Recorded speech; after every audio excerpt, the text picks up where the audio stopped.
Hello, everyone, and welcome to episode 4 of Saturday Night 5.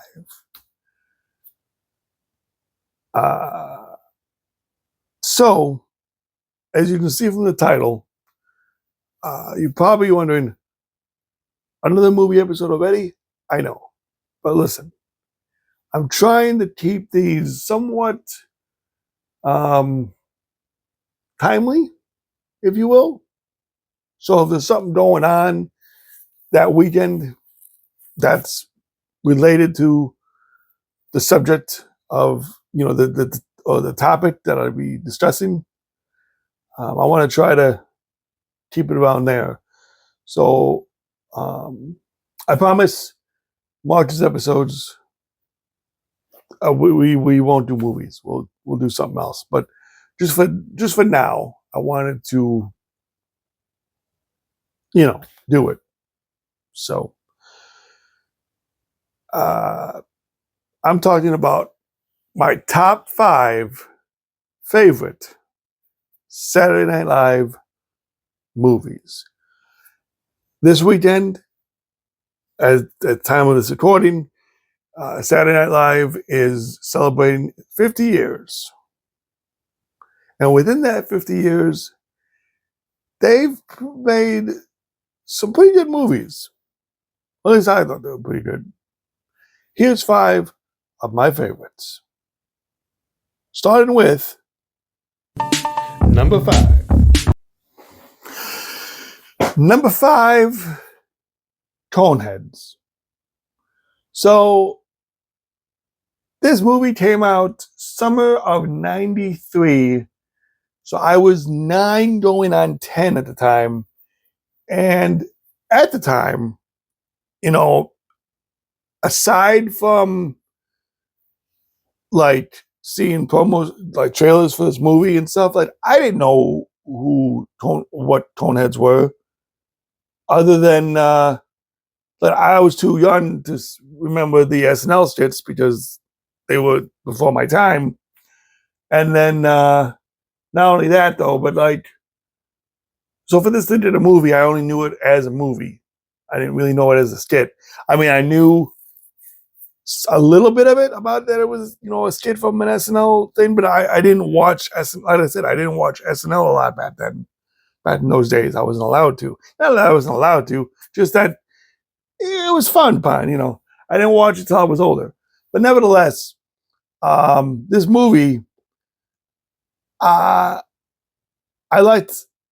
Let's just say I liked it more as a kid than I did when I saw it recently as an adult. But for its credit, I will say it had a lot of great cameos in it, like a lot of great cameos. And just the cast itself was pretty dynamic. You had Dan Aykroyd, Jane Curtin, you had Chris Farley, Adam Sandler does a cameo in it, Sinbad's got a cameo in it. It's really good. And then you had Michael McKean from Laverne and Shirley and freaking Spinal Tap fame in this movie. So the cast it seemed like a solid cast. For whatever reason, though, to me it seemed funnier as a kid than it did as an adult. But it still holds a special place in my heart because, like I said, I watched it numerous times as a kid. I remember, and then I remember I had about almost all the figures. I had the figures from this movie, so it was like, I liked it enough to have the figures. So, but that's why it's number 5 on the list. Number 4. Number 4, a little bit older now. In fact, I was a sophomore in high school. So that's quite a difference from 93 when I was 9. And now I'm a sophomore in high school. I'm, when it came out October 8th, 1999. That's my mom's birth date. I was 15 going on 16. So I was about that age where it's like, yeah, I'm a teenager now. I'm into these kind of movies more. And I was a big Molly Shannon fan, still am a big Molly Shannon fan. And I loved her physical comedy. And, this movie I enjoyed this movie a lot. Superstar, number 4.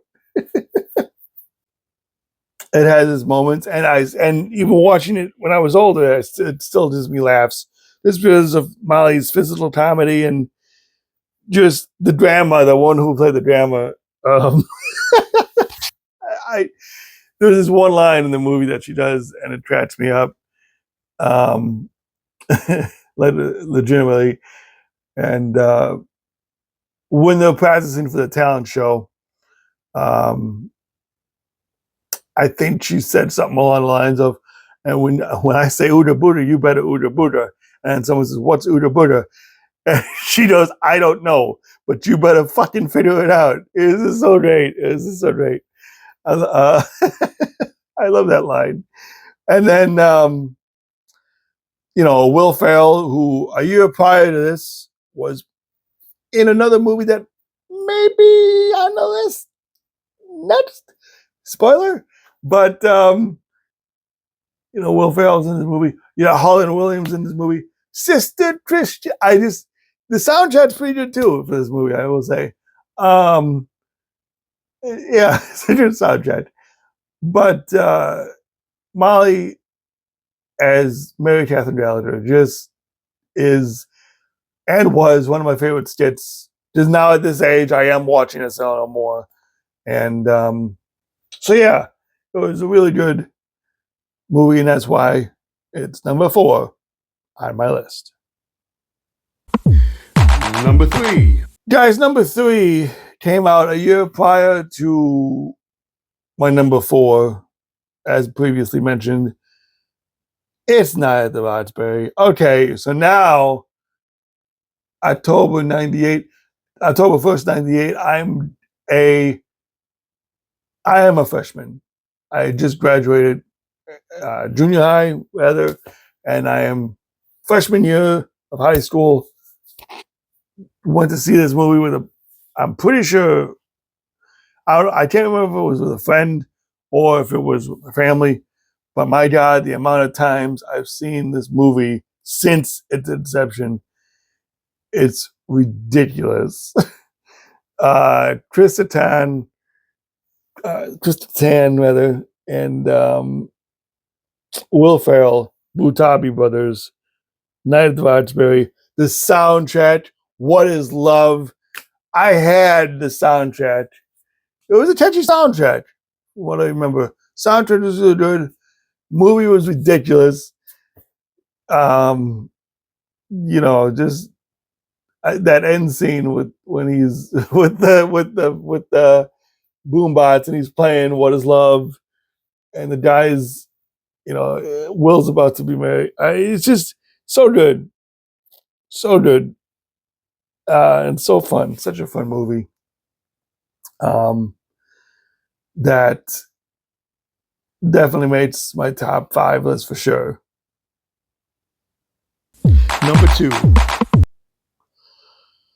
All right, guys. I don't know. Now, you might have noticed. My shirt. But for those of you that know me personally, you would probably think this is my number 1. Spoiler alert, it's not. It's my number 2 favorite. The Blues Brothers. Now wait. Now look, I have my reasons. For example, I didn't get big into Blues Brothers until well into My high school. Yeah. No, that's exactly when I was. It was more when we were in high school. When I was in high school again, because for those that don't know, my brother and I did Blues Brothers impression.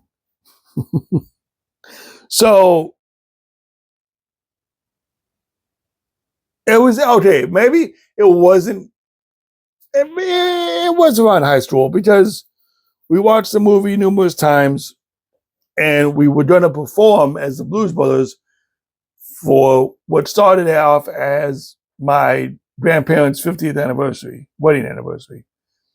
So, obviously, I was Elwood, Nick was Jake, and we did see. We studied. We literally studied.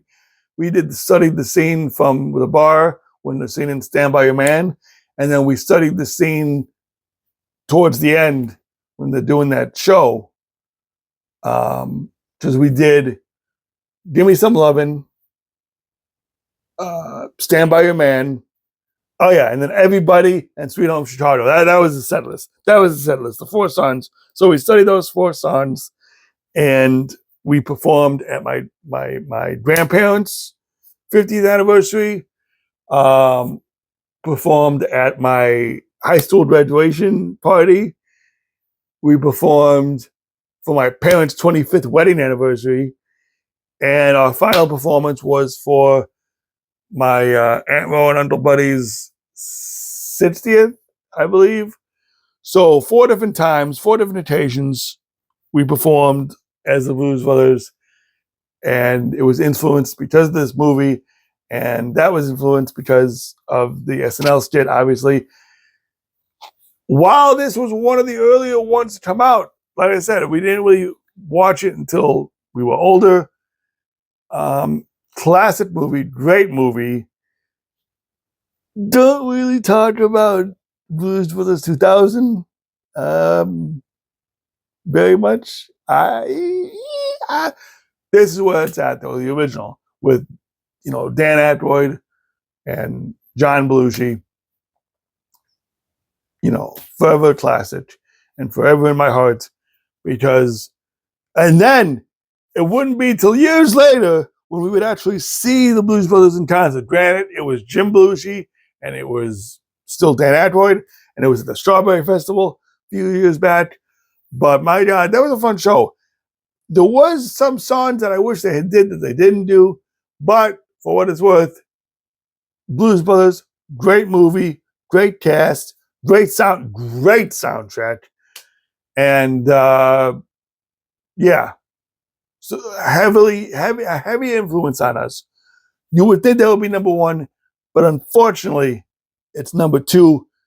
Very close to being number one. However, I can't not put for me what was my very first SNL movie that I've ever seen, and it stuck with me to this day, and it's still good. In fact, it's so good, I'm putting both of them at the number one spot. Why? Because I can. It's my own thing. I know it's a little bit cheating, but at the same time, I can't choose between the two or which I like more. So, without further ado, let's go to And number 1. If you haven't figured it out by now, Wayne's World. Wayne's World. Party time. Excellent. Yeah. Wayne's World. My God. Even though this was before Coneheads, it was still great. This movie introduced me to Queen, which is like one of my third favorite bands, tied with Van Halen of all time. And what Wayne's World 1 did. I can't tell you how many times I've seen this movie And then the sequel came out. And how many times I've seen that movie. I absolutely loved this movie. I was, yes, I was a kid, but even as a kid, even as an adult, I still love these movies. They hold a special place in my heart. Um, the Super Nintendo game sucks ass, but but I remember that being very frustrating to play. But Mike Myers, Dana Carvey, what they brought to this movie, so good.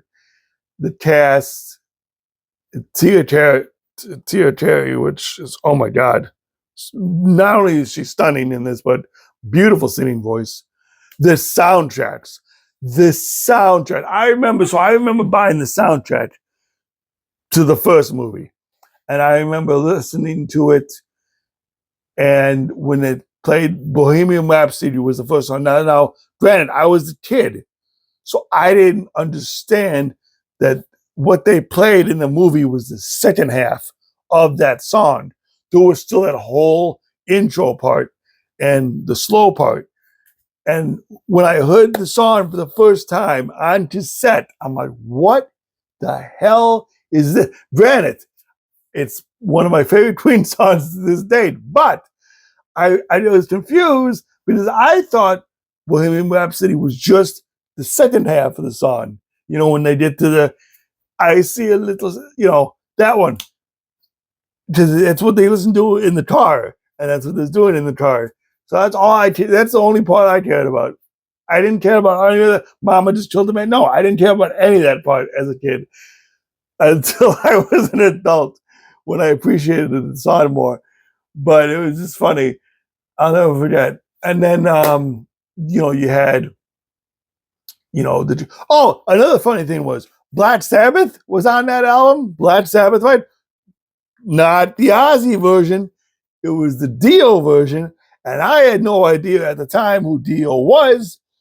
So until later on, when I saw a music video, I Could Have Been a Dreamer by Dio, I found it on a tape that someone had taped a Headbangers Ball, apparently, from like 95. And it was on the tape. And so that was the first time I heard of Dio. It's so weird how, as a kid, I don't realize things, like Dio was in Black Sabbath. He was the replacement for Ozzy for Black Sabbath. I didn't know. But nevertheless, here you go. And then the sequel soundtrack came out, and that I remember blasting while shooting hoops outside and just being a kid and just they're so good, so good soundtracks for this movie. Both of them were really good. Like these last three movies had my three, two, and one phenomenal soundtracks, great soundtracks, definitely great, and the movies definitely great. You had the Alice Cooper concert in the first one, and then you had Chris Farley as a security guard. You had Christopher Walken in the sequel. You had Rob Lowe in the first one as the villain, and Christopher Walken as the villain in the second one. Great stuff. Great stuff. I can't get over how good both soundtracks were and both movies. I enjoyed it as a kid, and I definitely enjoy them still to this day.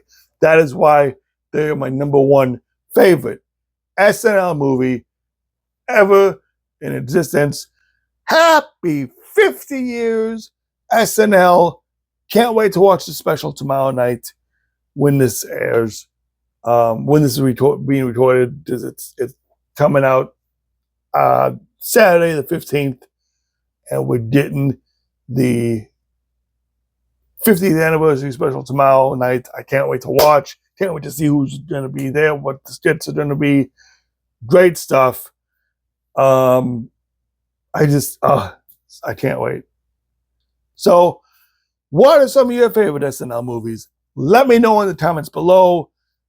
And that's going to do it for this episode of Saturday Night 5. Until next time, we will see you with another topic, another list, and more whatever. I need an headline for this. I really do. Still working on it. We'll figure it out. Don't worry. Hopefully. Until then, bye.